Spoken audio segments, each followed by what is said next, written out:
Hello there. I am Nu-Trix, and today we are diving deeper inside the Syntakt firmware 1.40. We're going to dig inside the new machine called the TwinShot, which is a sample playback machine.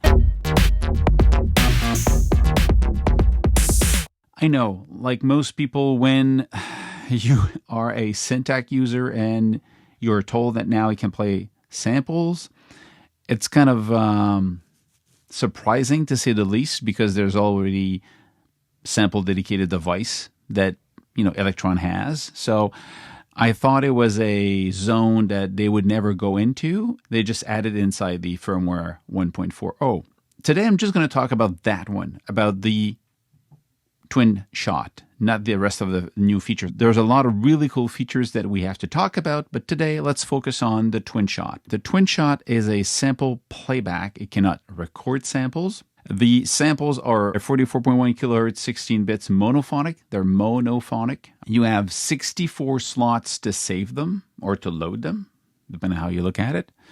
And you have a maximum of 5 seconds per samples to put in. On top of that, these 64 samples are there in kind of a global fashion. They're available for all the different projects. They're not per project. They're going to be saved separately per project. No, they're not. They're part of the device itself, kind of flash RAM memory. It means that if you change one of them, maybe the sound in the slot number 15, but it's actually used in a song in another project, then the song that is using that memory slot will change sound, because when you change the sound of memory number 15, it changed for the entire memory. There's only one sample for each of the slots for the entire device. It's not aimed to have different samples per songs. You can, but you need to think about, maximizing your 64 slots to use them correctly. It's more looked at, as I understand it, being able to add like other percussion sounds like snare, kick, acoustic sounds, stuff that you might not find in the Syntakt synthesis section. So now let's actually look at how this is done. I mean, if you want to go into the TwinShot, you have to choose one of the digital track number 6. Okay, track number 6. Double tap on synth, and then you go under all the synth part, and you have one that is a sample. And that one you just like, yes, I'm in sample.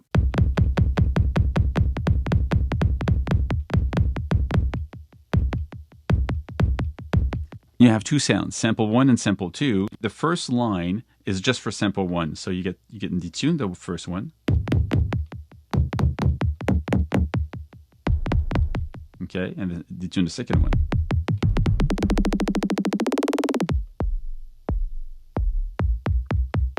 We go, okay, what's happening is that the first one is a one-shot loop, and you select the sample you want, and as you move it, you see the name of the sample at the top. And as you change it, all you've got to do is so that's one of my sound that I put in. I put also like noisy stuff and I'll do it. And voices. And the other one is a loop. So this one at the bottom here is a loop. So it's going to loop the sound you put in. Now you've got plus and minuses. If you just have 5, it's going to play normally or forward. And if you go minus, it's going to be playing backward. Same thing for the top, for the percussion sounds. Okay, so backward. You get a filter for the one on top. So it's kind of a low cut or high cut. So just a very quick kind of EQ. If you get a infinity or decay length for the top one, but it's a limited sound anyway. It won't loop. So if you put it infinity, it's going to play the whole sound and stop. If you put a decay, it's going to gradually slide out or fade out with the decay value. So depending on what you want to do. Now you have also a distortion with overdrive here. And you have, let's put it back to the normal playback. Okay. And you have mix. So mix, you're basically going between just hearing the first one and hearing just the second one. And all the option in between. Now let's go further at the end. You have, okay, so you have this one. You see it loops Now, the one thing you don't have is a loop value. You don't have any way to say where is the looping point, where is the start of the loop, end of loop. It doesn't work like that. It's going to loop the whole sample that you put in here. So you're going to have to prepare your stuff the right way to be able to use it here. But to deactivate the loop, when you go into amp, you have two windows of amp. You have the first window, this one, and the second window. Now, if you change this, ADSR, instead you go AHD, so attack, hold, and decay. When you go back to syn, now it doesn't loop. You see, this one doesn't loop anymore. So now, and that's it. So there's different ways to look at it. You can put a lot of different samples in here. It all depends on what you want to do. You can loop an oscillator and basically just have it loop. Well, to make it loop and without glitching, you're going to have to prepare it and clean it. And I'll show you how I would do it. You could have two sounds of the same instrument. Like one is going to be the attack and the other one will be the sustain. So you can have an attack of a violin and then the sustain of a violin, or the attack of a Moog bass and the sustain of another sound. So you can create these other sounds that you don't have here because you don't have a Moog inside the Syntakt, but you could have this. And I know it's Moog, but I just went in the old ways and said Moog. But I mean, the logic is you could combine these two, one to be the transient, the other one to be the body of the sound. So that's one way to look at this. The other one is just basically say, well, I'm going to use it as perks. Just short sound, so you can have two of them. You can detune them. The other one would be you can loop a drum beat and loop it if you want. I'm not big of a fan of having a drum beat looped in here because there is no musical sequence value in the loop to tell it, oh, it's the length of a one beat or a whole bar. There's no musical value. There's no timestamp or anything to tell it where to. So it's gonna, if you loop it and you try to play on it, it's gonna gradually drift away unless you retrig every, depending on the length of it. Let's say it's a one beat. Every beat, if you retrig it, it's gonna be on beat every time. So even if it's for a loop of a drum, I would still just retrigger the loop by the trigger every beat if I wanted to. But still, let's say I want to use it as an instrument. Let's say I want to have a sound. I'm going to play like a synth, like I sampled a sound for the Mini Freak right into this. So I use a software called Ocean Audio, and Ocean Audio is a donationware. You donate what you want, and what you have is a very cool little software to play back. So this is what I just recorded. I had recorded my sound from this. Now I want to clean it up, so I'm going to have to go to the beginning and I'm going to clean the section here. I'm going to go to the end also of the sample here and I'm going to clean that. And there's stuff that are really good here. I'm going to select all. I'm going to ask for a normalize. So I want to have maximum volume. Now this is going to be loud. I'm going to bring the volume down.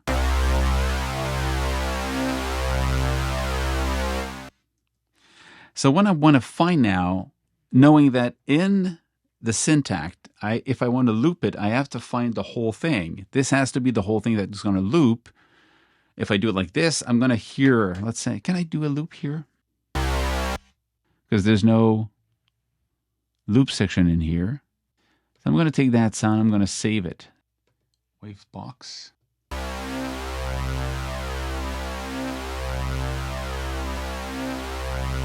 See, if I do something like that, you still hear the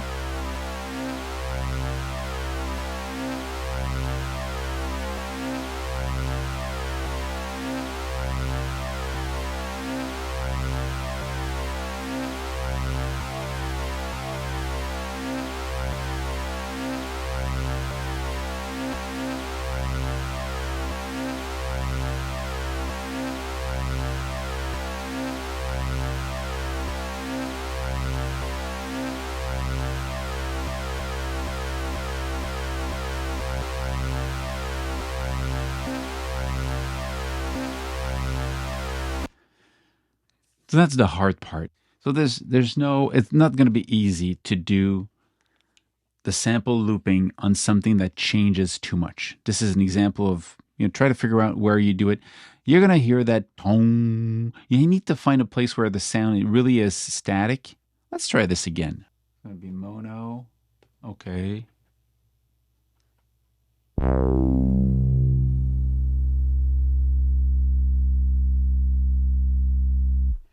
This one, or let's say we open up the...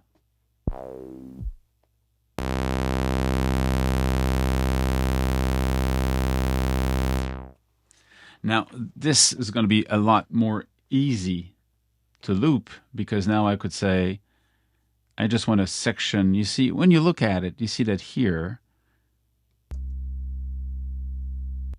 I can easily loop something here. I'm just going to go copy this, new, mono, okay, paste. I'm going to normalize this, just going to have a maximum volume. It's going to be loud. A lot of bass. So I'm going to take this. I'm just going to go save MS20 bass. But if you look at it, there's a problem. You see here at the intro, it's a little bit higher than 0. And the last one here, when you reach the end, it's under 0. So I'm pretty sure I'm going to have a click with this. I'm going to go here. I'm going to go at the end. I'm going to cut. And I'm going to cut just that section here. So it means that now, when it loops from the end to the beginning, it crosses 0. And at crossing 0, there's no amplitude, there's no volume. It's just like one moment. And if you have the same at the beginning and the end, you should have something that is without clicks. I'm just doing like export this as a wave. 0 crossing, 0 cross. I'm going to save that. I'm going to see if it works. And I'm going to take also that section here. I'm going to copy this, new, paste, yeah, paste here. Normalize this. It has that very nasty sound. I'm going to go to the beginning, see, 0 crossing is here. I'm going to take that, 0 crossing at the end. And I'm going to take, I don't need that long because it's always the same thing. I'm going to go from this point to the end. Wait a sec. I'm going to take just, that section. Let's look at the end, the last one. Okay, I'm going to take this line here. So I'm pretty rough by doing so, but it's going to work. So this one's going to save MS20 open filter, 0 crossing. Let's try this.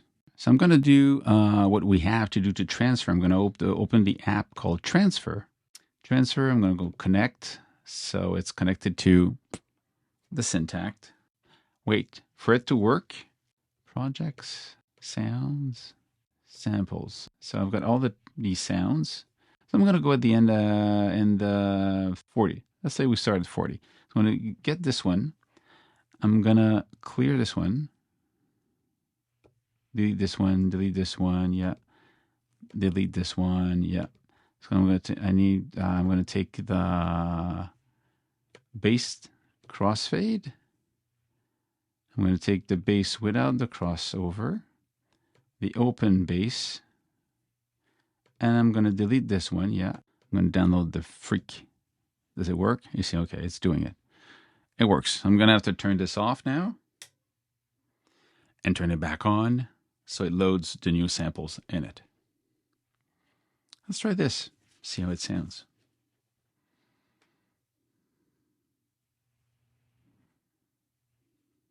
Loading the sample. The more sample you have, the more time it will take to load. Go back to choose here. Yes, and we said 40.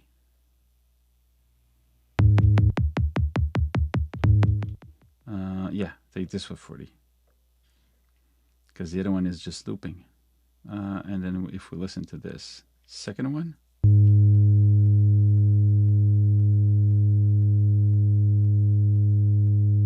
Clean without glitch. Okay, let's try.